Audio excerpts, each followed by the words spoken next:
Tauhid Uzzat, Permata yang Indah, Bagian 1. Permata yang Indah. Titian Sufi menuju Taudullah. Rahasia memasuki pintu makrifat. Oleh Syekh Muhammad Nafis Ibnu Idris Al-Banjari. Pasal 4. Tauhid Azat. Tauhid Azat berarti menegaskan Allah pada zat. Makam Tauhid Azat adalah makam tertinggi yang, karenanya, menjadi terminal akhir dari pemandangan dan musyahadah kaum arifin. Di makam Tauhid Azat ini, akan diperoleh kenikmatan lazah yang dapat terlintas di hati manusia, karena ia menjadi perhentian kesudahan tertinggi yang mampu dicapai oleh makhluk. Makam yang berada di atas makam ini, tidak satu pun di antara pengetahuan makhluk yang mampu mencapainya, bahkan para nabi dan malaikat sekalipun. Ketidakmampuan untuk mencapai makam yang di atasnya, atau yang disebut makam zat Allah ini, disiratkan oleh firman-Nya. Dan Allah memperingatkan kamu terhadap diri, siksa-Nya. Ali Imran Surat 3 ayat ke-28. Maksud yang tersirat dari ayat ini adalah bahwa Allah Subhanahu wa Ta'ala memperingatkan kamu dalam hal upayamu untuk mengenal atau memperoleh makam zat-Nya. Hal itu akan menjadi perbuatan sia-sia belaka dan merupakan pekerjaan pandir. Nabi Shallallahu Alaihi Wasallam bersabda, "Kamu sekalian di dalam zat Allah benar-benar bodoh." Hampir sama dengan maksud ayat di atas, hadis ini juga memperingatkan seseorang akan kepandiran dan kedunguannya yang berusaha untuk memperoleh zat Allah. Syekh Abd Al-Wahhab As-Sya'rani, di dalam kitab Al-Jawahir wa Ad-Durar dalam menyadur perkataan syaihnya, Sayyidi Ala Al-Khawas radhiyallahu anhu, menyatakan bahwa tidak satu pun di antara para makhluk yang mempunyai pengetahuan mengenai Allah Ta'ala, sebab dia bukanlah ain yang bisa dicerna oleh akal, yang berada dalam hukum-hukum akal rasional. Dia bukanlah sesuatu yang dapat dicerna oleh penyaksian, syuhud, lewat mata hati dan juga pandangan lewat mata kepala. Dia bukanlah sesuatu yang dapat atau yang pernah dikenali. Tetapi dia bukan pula sesuatu yang tidak dikenal sebagaimana beberapa kalangan menganggapnya demikian. Dia adalah sesuatu yang melintasi semua hukum kemanusiaan yang terbatas. Dengan demikian, jika kita sudah menyadari bahwa Allah Subhanahu wa Ta'ala adalah suatu zat yang sama sekali tidak kuasa manusia secara khusus atau makhluk secara umum mencerna atau memahaminya lewat hukum-hukum nisbi dan terbatas, maka wajib bagi kita untuk menyembahnya sebagai satu zat yang suci dan gaib. Itulah ain yang disaksikan, dan demikianlah sebentuk pengabdian yang sempurna.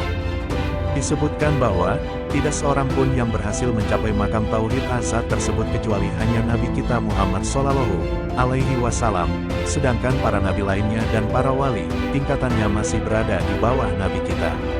Kemampuan Nabi menempati posisi puncak dalam hal ini, disebabkan karena tidak satu pun di antara para makhluknya yang telah diciptakan dengan zatnya melainkan hanya Nabi Shallallahu Alaihi Wasallam.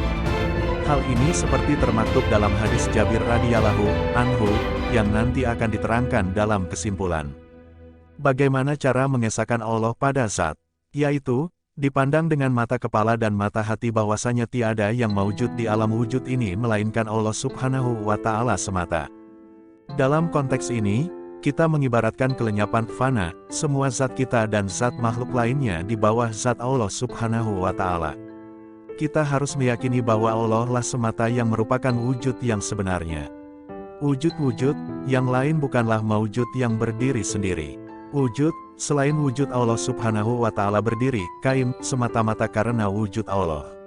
Wujud yang lain hanyalah bersifat ilutif khayali, yang pada dasarnya adalah sesuatu yang tiada, bersifat waham, sangkaan dan keraguan-raguan belaka dan batil.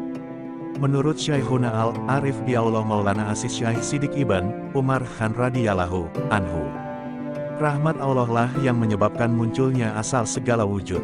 Wujud makhluk bukanlah wujud yang sejati, hakikah, tetapi merupakan wujud yang seolah-olah kita lihat di dalam mimpi. Seandainya kita terbangun maka wujud itu pun akan menghilang.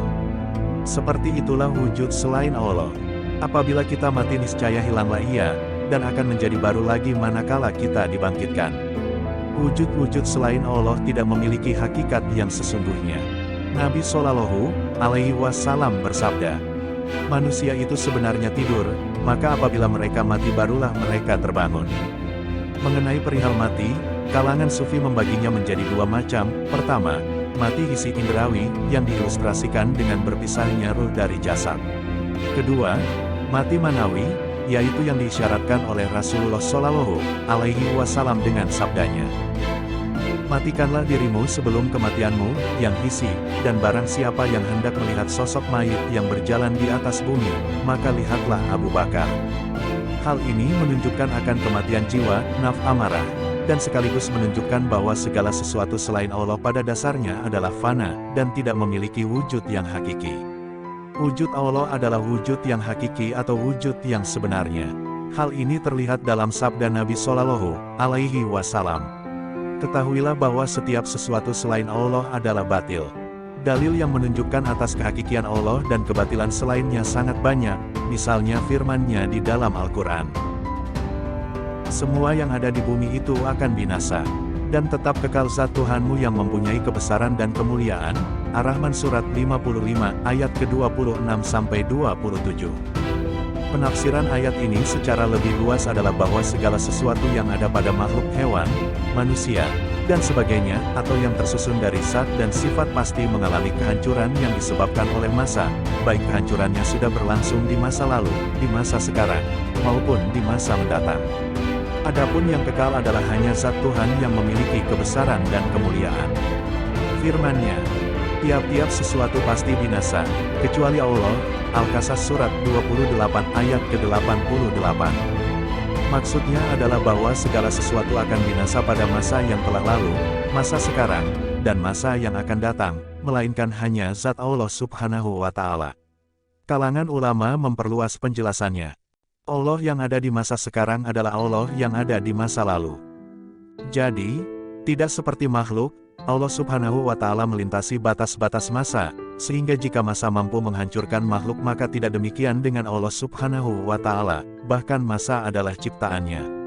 Sebagaimana yang diriwayatkan oleh At-Tirmizi, Nabi Shallallahu Alaihi Wasallam bersabda, "Demi Tuhan yang jiwa Muhammad berada di tangan kudratnya, jika kamu mengulurkan tali dari langit ke bumi niscaya sampailah ia kepada Allah." Kemudian Rasul membaca, "Huwa al-awwal wa al-akhir," hingga akhir ayatnya.